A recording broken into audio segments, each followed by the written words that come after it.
What's your action in this scene?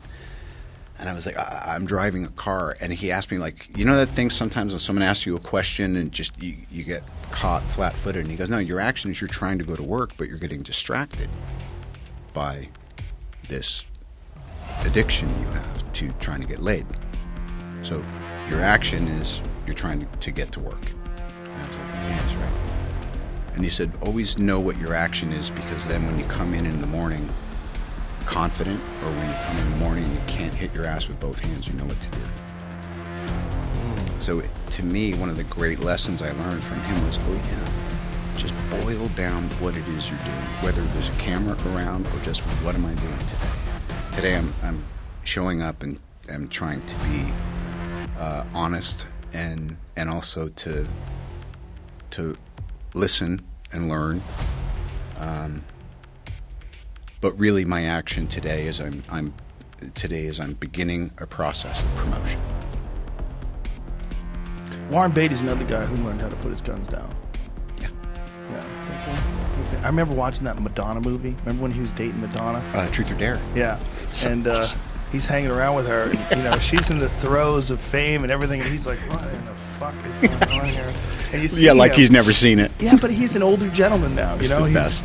And he's hanging out with her and just shaking his head, and that kind of marked it for me. Where Warren Beatty just realized, all right, let me step away real quick. If I had to talk to him, one thing I would ask him is, what was it like when Carly Simon writes a song about you? That's got to be a trip. So many. I mean, we should do a whole session just about things I learned from Warren Beatty. Yeah, I'm telling you. I would imagine. He's a brilliant guy. Yeah. Clearly. Do you think that you could do Tropic Thunder today? Would that be possible? Well, you could do it. And again, like Eddie, I look back to me, that movie to me was a circle back to my dad's movie called Putney Swope, which I highly recommend anyone who hasn't seen to see, about a black guy who takes over an ad agency in the 60s because everyone votes for him when the head of the company dies because they think no one else will. And it's about what happens when someone who is free-spirited takes over an essentially corrupt endeavor. And then he realizes and confronts his own corruption. But I remember I was probably 2 or 3 when that was being shot, and when it came out, and it was so a part of my upbringing, and I just remembered some of the folks that were around my dad at that time. And so when Ben called and said, hey, I'm doing this thing, and I think maybe Sean Penn had passed on it or something like that, possibly wisely. And I thought, yeah, I'll do that, and I'll do that after Iron Man. And then I started thinking, this is a terrible idea. Wait a minute. And then I thought, well, hold on, dude, get real here.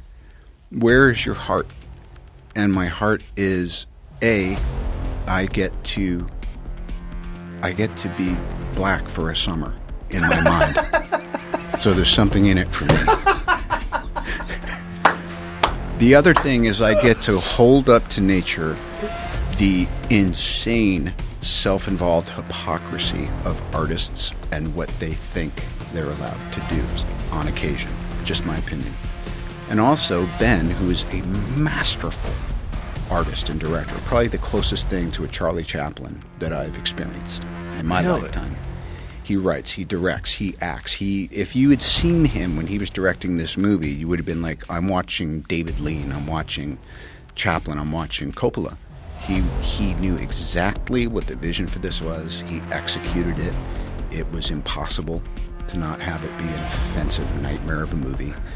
And 90% of my black friends are like, dude, that was great. What about the other 10%? I can't disagree with them, but I know where my heart was. Yeah. And I think that it's never an excuse to do something that is out of place and not of its time. But to me, it was just it was a blasting cap on. And by the way, I think White Chicks came out pretty soon after that. Yeah. And I was like, I love that. Yeah. I was like, that was great. Yeah. So, Well, it might be the last time we see that.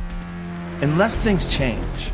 It seems like no one can really... I don't think you could do blackface anymore. I mean, we almost lost the Prime Minister of Canada because he did brownface.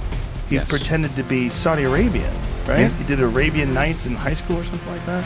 It's an interesting and necessary meditation on where is the pendulum, why is the pendulum right, Yeah. where is the pendulum maybe cutting a little into what could be perceived as heart in the right place, openness of its time. But again, I mean, you know, there's a morality clause here on this planet, and it's a big price to pay. And I think having a moral psychology is job one. So sometimes you just got to go, yeah, you know, I effed